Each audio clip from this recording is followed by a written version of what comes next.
You, John Fitzgerald Kennedy, do solemnly swear I, John Fitzgerald Kennedy, do solemnly swear that you will faithfully execute the office of President of the United States that I will faithfully execute the office of President of the United States and will, to the best of your ability, and will, to the best of my ability, preserve, protect, and defend the Constitution of the United States. preserve, protect, and defend the Constitution of the United States. So help you God.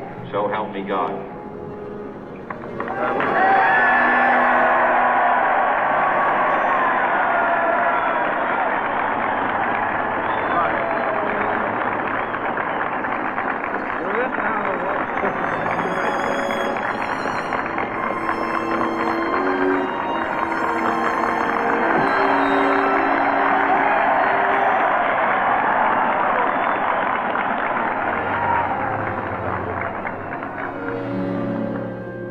Vice President Johnson, Mr. Speaker, Mr. Chief Justice, President Eisenhower, Vice President Nixon, President Truman, Reverend clergy, fellow citizens. We observe today not a victory of party, but a celebration of freedom, symbolizing an end as well as a beginning, signifying renewal as well as change. For I have sworn before you and Almighty God the same solemn oath our forebears prescribed nearly a century and 3/4 ago. The world is very different now, for man holds in his mortal hands the power to abolish all forms of human poverty and all forms of human life. And yet the same revolutionary belief for which our forebears fought are still at issue around the globe. The belief that the rights of man come not from the generosity of the state, but from the hand of God. We dare not forget today that we are the heirs of that first revolution. Let the word go forth from this time and place to friend and foe alike that the torch has been passed to a new generation of Americans born in this century, tempered by war, disciplined by a hard and bitter peace, proud of our ancient heritage, and unwilling to witness or permit the slow undoing of those human rights to which this nation has always been committed and to which we are committed today at home and around the world.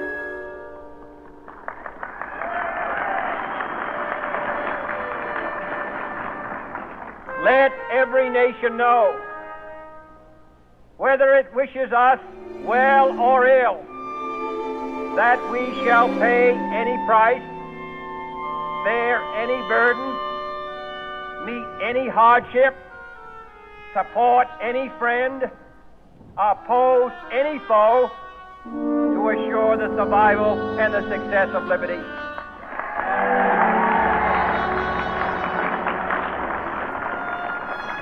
This much we pledge and more. To those old allies whose cultural and spiritual origins we share, we pledge the loyalty of faithful friends. United, there is little we cannot do in a host of cooperative ventures. Divided, there is little we can do, for we dare not meet a powerful challenge at odds and split asunder. To those new states whom we welcome to the ranks of the free, we pledge our word that one form of colonial control shall not have passed away, merely to be replaced by a far more iron tyranny. We shall not always expect to find them supporting our view, but we shall always hope to find them strongly supporting their own freedom, and to remember that in the past, those who foolishly sought power by riding the back of the tiger ended up inside.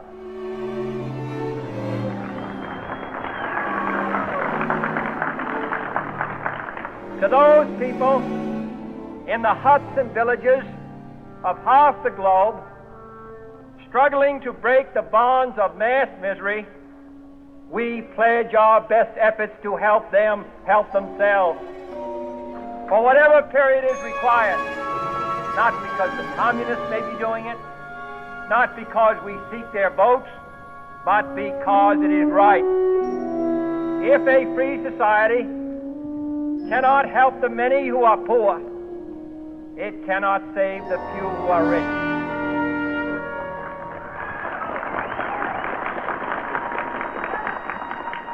To our sister republics south of our border, we offer a special pledge to convert our good words into good deeds, in a new alliance for progress, to assist free men and free governments in casting off the chains of poverty. But this peaceful revolution of hope cannot become the prey of hostile powers. Let all our neighbors know that we shall join with them to oppose aggression or subversion anywhere in the Americas.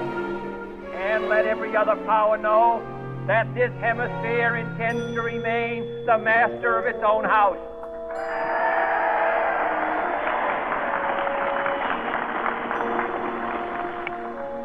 To that World Assembly of Sovereign States, the United Nations, our last best hope, in an age where the instruments of war have far outpaced the instruments of peace, we renew our pledge of support to prevent it from becoming merely a forum for invective, to strengthen its shield of the new and the weak, and to enlarge the area in which its writ may run.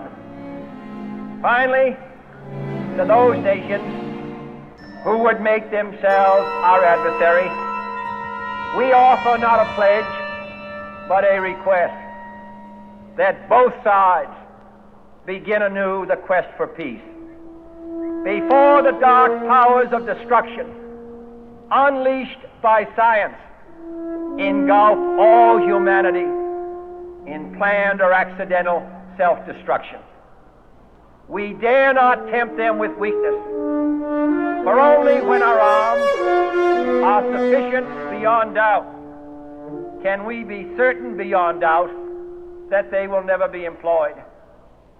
But neither can two great and powerful groups of nations take comfort from our present course, both sides overburdened by the cost of modern weapons, both rightly alarmed by the steady spread of the deadly atom, yet both racing to alter that uncertain balance of terror that stays the hand of mankind's final war. So let us begin anew, remembering on both sides that civility is not a sign of weakness, and sincerity is always subject to proof. Let us never negotiate out of fear, but let us never fear to negotiate.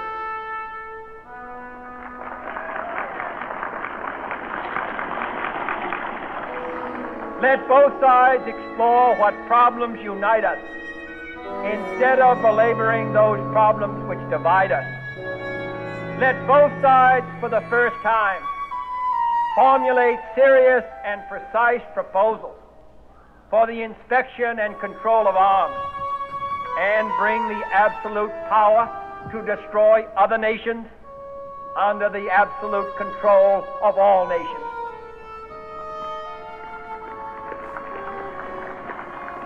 Let both sides seek to invoke the wonders of science instead of its terrors.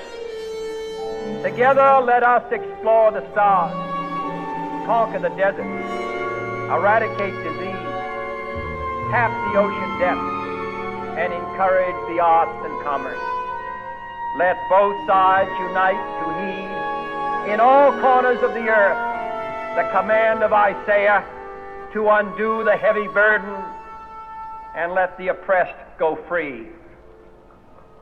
And if a beachhead of cooperation may push back the jungle of suspicion, let both sides join in creating a new endeavor, not a new balance of power, but a new world of law, where the strong are just and the weak secure and the peace preserved.